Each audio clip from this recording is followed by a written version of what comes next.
What is meritocracy, and can the concept be saved, essentially? Adrian Wooldrige is the author of this fascinating new book, The Aristocracy of Talent, How Meritocracy Made the Modern World. If you're not a subscriber to Reaction on YouTube, it's really straightforward. Hit the subscribe button. Thank you for joining us, Adrian. Now, we've talked about this before on Engelsberg Ideas on the Worldview podcast, and the book is now out and getting lots of interesting reviews. Explain to us first, what are the origins of meritocracy? What does it mean, and where does it come from? Yeah, the meritocratic idea is essentially the idea that you should be judged on the basis of your individual abilities rather than your social connections, your status in society, your inherited position. And that sounds, almost banal to us until you work out, A, that for most of human history, people have been judged by their social connections. Feudal society, early modern society was organized according to the principle of inheriting your position, of status, buying or inheriting jobs. You actually had a very vigorous job market in which people would buy jobs on the open market. You would buy commissions in the army on the open market. And also, if you look into your own soul, you discover that although you like to think intellectually that you believe in meritocracy, you do anything for your children. You want to, you want to fix the system so your children do better. So meritocracy is something that's actually relatively original in human history, and it's part of a sort of struggle against many of our most natural instincts. And I say in the book that there are two areas where meritocracy comes from. One is Plato, and Plato in the Republic has this extraordinary idea that society should be ruled by an intellectual aristocracy, and that people should be allocated to positions in society according to their natural abilities, men of gold, men of bronze, and men of silver in the middle. That's, of course, a theory that he expounds, but it's a theory that has a great deal of influence right down the Middle Ages and right the way through to the modern period, particularly in the 19th century, people looking at Plato and thinking this is a good model for society, we need to imitate it. So that's the sort of the Western origin of meritocracy. There's also, at the same time, an Eastern, particularly a Chinese meritocracy, whereby the Chinese state from the early Middle Ages onwards creates an elaborate system of examinations which are designed to sift through the population and sort people on the basis of their ability to do the examinations, which they consider to be a test of mental ability and mental endurance. The Chinese system actually is already up and running when we had people called Eric Bloodaxe, running around in England. So it's very early. It lasts all the way to the beginning of the 20th century, often using the same Confucian text to test people's ability. And I think the Chinese tested about 10% of the whole population to select these Mandarin Confucian scholars. So those are the two origins, two most important origins of the term. And what part does the French Revolution play in this? Oh, absolutely a vital part. As I was saying earlier, the Middle Ages, medieval society, the ancien regime, as it were, is ordered according to the principle of inheriting your social position, kings and queens inheriting their social position, owning in many ways most of the state, and distributing patronage on the basis of their personal whims or on the basis of how much they could get for them. And there are a succession of revolutions which break down this old world of priority degree in place.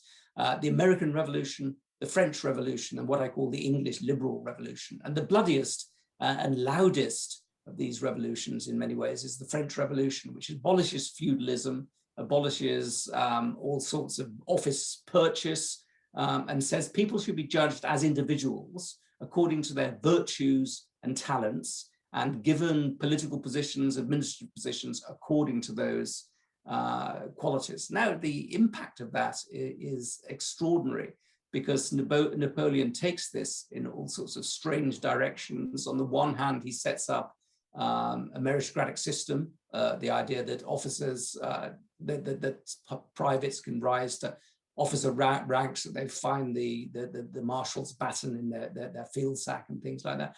On the other hand, he rather belatedly falls in love with the aristocracy. He crowns himself an emperor. He makes many of his family members kings and princes, and he invites the French aristocracy back. So he starts off as a sort of fully fledged radical and ends up sort of re-embracing the ancien regime. So the French Revolution is a paradoxical thing. The American and English revolutions are more, in some ways, less messy affairs.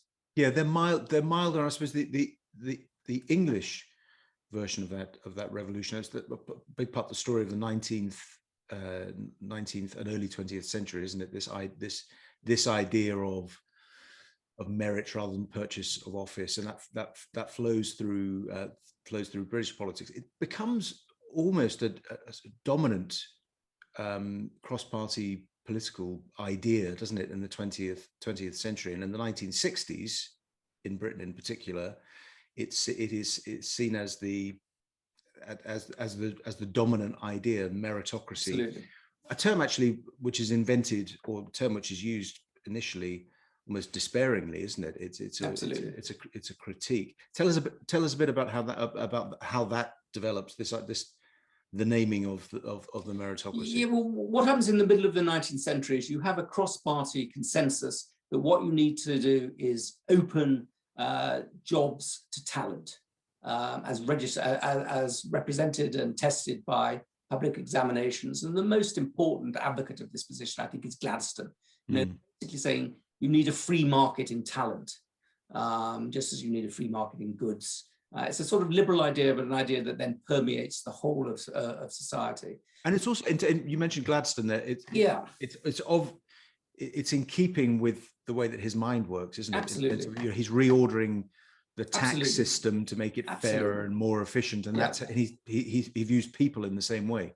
Absolutely, and he basically says, you can actually have a leaner, more efficient state, that can provide many of the public goods that the state is supposed to provide, by spending less money if you make sure that people are allocated to their positions on the basis of their talents, rather than that they buy and sell jobs on the basis of patronage and nepotism, jobbing people into. But then this notion of a free market in talent then raises two big questions, which further push the meritocratic idea in radical directions. One is, if this is a good thing to do for men, why not do it for women? So you have the whole feminist revolution, the idea that women should be incorporated into universities and things like that as a result of that. And the second is, well, what do you mean opening up talent to people? How can somebody who leaves school at the age of 9 compete with somebody who gets sent to Eton and Balliol and the rest of it? So you get this press saying that if you're going to have a really fair open competition for talent, you must have universal education. So what you get is a push towards a fairer version of the meritocracy, the building of a ladder from the village school to elite institutions, and the Labour Party very much seizing on this idea, saying, we absolutely believe in a free market of talent, but that involves creating a welfare state, creating a national education system. And if you go to 1945, the Labour Party, insofar as it's anything, is really a meritocratic party. It's a party that says we have to tear down the unjustified privileges of the rich. We have to make sure that the laddered parts from the bottom of society can rise up through an educational system. So they support the 1944 Education Act, also actually created by a Tory Rab Butler, but something they seize on. They support grammar schools, they support social mobility. They're the party of merit.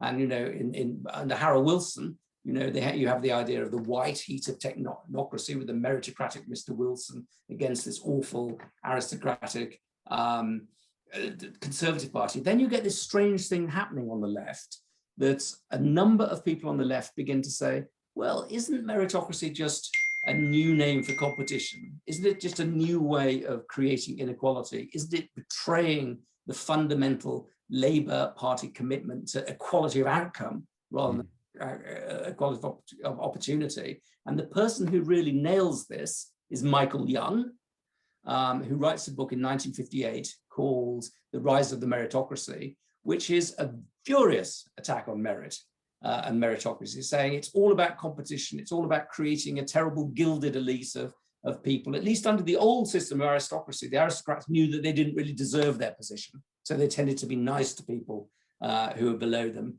Now, the meritocrats think they deserve their position, so they're insufferably arrogant. Actually, what strange thing happened with Michael Young's book was that although it was presented as an attack on meritocracy, most people, particularly in the Labour Party, read it as a celebration of meritocracy. And so it was taken as just part of the meritocratic transformation of Britain. And it's what you've just mentioned there, that it's a very timely book, your new book, because people are discussing precisely that, this idea of what Young identified as an elite, which is arrogant in the way that it wields its privilege, for want of a better term, or its advantage. And that's the live question now again today about globalized elites.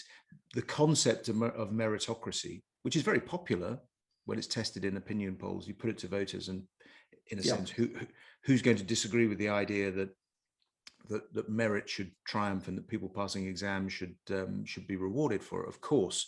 But because of what's happened with global politics, the rise of populism, an interest again in, some people would call it nationalism, but others would call it patriotism, what's happened with Brexit, for example, there does seem to be a rebellion going on against that class.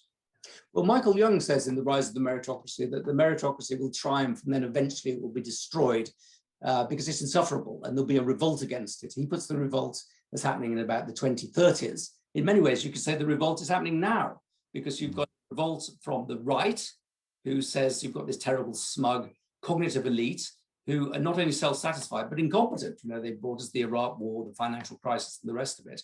You've got a revolt on the left, saying some of the same things about smugness, but also saying that it's an excuse for inequality, which is much too big. Then the Black Lives Matter people are saying that it's essentially a racist concept used to support the power of whites, particularly white men, and to suppress ethnic minorities.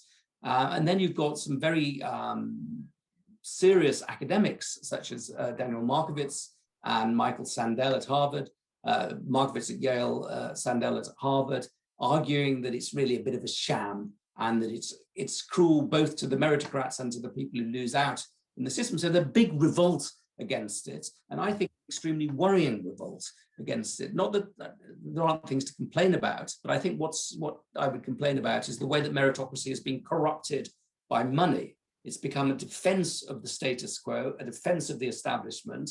It's been divorced from common life, partly because the meritocrats are a very globalized class who don't really have roots in their wider societies, partly because this Pluto meritocracy is beginning to have many of the accoutrements of the old aristocracy. You've got nepotism, you've got uber meritocrats marrying other uber meritocrats, doing their best for the children, for their own children, and entrenching their privileges. I think the solution to this problem is more meritocracy, or a purer meritocracy. Go back to what meritocracy was always about, because meritocracy in its essence was always a challenge against the status quo, and always something that evolved towards a broader view of what talent is and who possesses talent. So in the 19th century, when you've got open competition, people immediately said, well, it's great to have these prize winners at Oxford and in the civil service.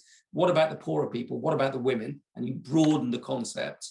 After the Second World War, you broaden the concept again to bring more people into the university education. I think what we need to do now is to broaden it and to purify it, not to get rid of it.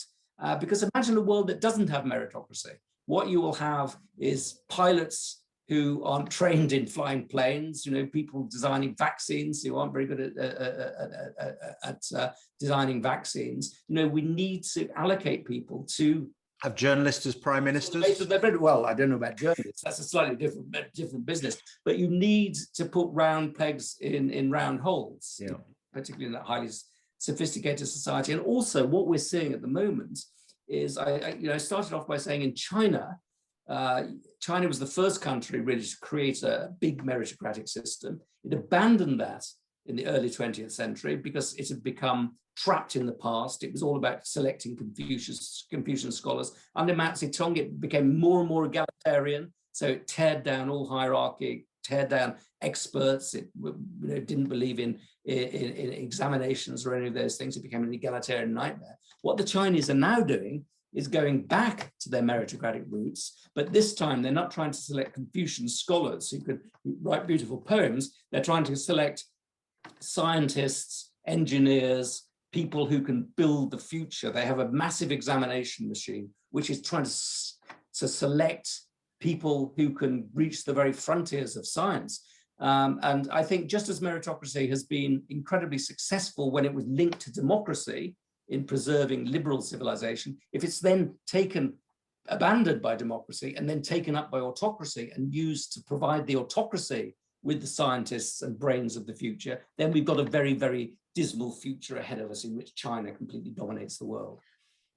One of the things that makes this makes your new book distinct is that you're not just diagnosing the problem. You are, I mean, it's optimistic in that sense that you're saying it can be saved.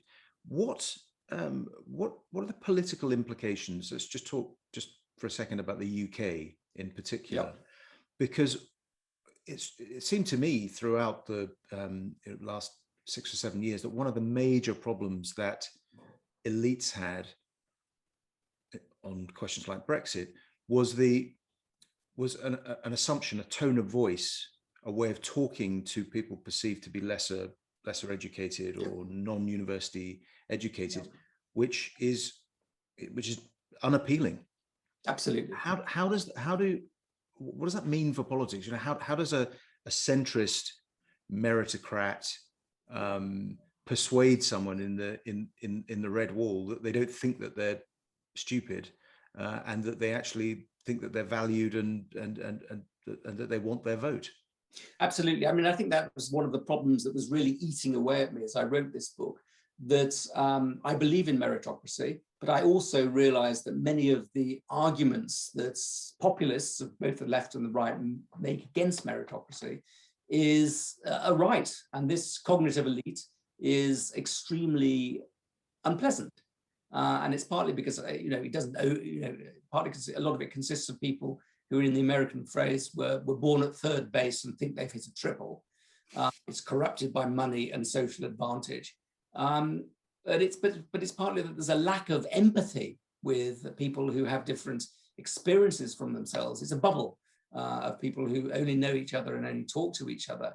And I think what I tried to do in this book was to make a case for revitalizing meritocracy and rebuilding it for a new age. Partly, I think that's a process of purification, of trying to make sure that you can't buy privileges. So I support much more use of early age selection, much more use of things like intelligence tests, things that allow us to find the hidden Einsteins in society and promote them to better positions. And many of those hidden Einsteins do not have parents who are wealthy. So I would say public schools, by which I mean private schools, ought to reserve many, many more places for scholarship winners, and for scholarship winners chosen from the whole of society, not just a few feeder schools. That was actually their original purpose. They were supposed to be educating the poor. They've been hijacked by the rich. I would say we need a sort of remoralization of the privileged classes to give them a sense of their wider public duties, which is something that happened in the 19th century.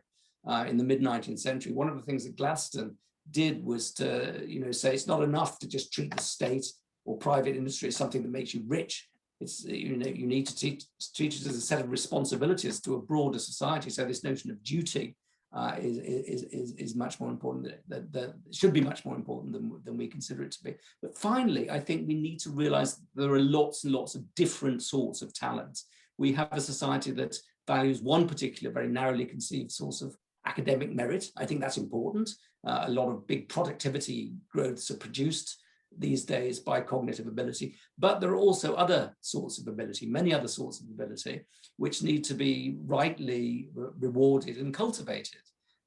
You need to have just not just one ace in the pack, which we seem to have at the moment, but 4 aces, different sorts of ability. And I would say much more emphasis on vocational education, vocational skills, technical education, and a smaller, more focused university sector, and a much bigger sector for vocational education. One of the things I've noticed is that this big revolt against meritocracy is taking place in Britain and the United States primarily, and also to some extent in France, where you've had a very narrow academic conception of merit. In Germany, you seem to have, because they have a flourishing vocational sector, flourishing apprenticeship system, and lots of middle-sized companies with deep local roots that take on local people. Much less of an angst about this, I think, in Germany than in the Anglo-Saxon countries. I think it's particularly odd in the United States, because in the 19th century, the United States had a very broad conception of what merit consisted of. You know, MIT was set up as a technical school as against Harvard, which is a school for gentlemen. Now you have a narrowing notion of merit as purely academic excellence. How do you deal with the problem? Maybe it's the people involved would say it's not a problem because they are citizens of the world. But if someone in an elite school, for sake of argument, in England, whose parents work internationally, or for firms which are almost bigger than the nation state, and conceive of themselves as international citizens, and then university or postgrad is in the US, work might be in Silicon Valley, so they're thinking of the world in terms of Mumbai, Hong Kong, Stanford, San Francisco, New York, London, and moving between all of that and socializing with other people who do that. How can they have a conception of place or duty or loyalty to country? It just happens to be where the school is based. Absolutely. And I would say if you go back to the early 20th century, there was a concerted attempt by the elite to build a ladder of opportunity going down from the establishment as it then was, which is a very national establishment, to the local village school. And we have to be even more emphatic about doing that now that we've created this global plutocratic elite. So you have to make sure that all of these global institutions, Harvard, Oxford, Goldman Sachs, and the rest of them, are part of a ladder of opportunity that extends all the way down society, not just to people like themselves in private schools.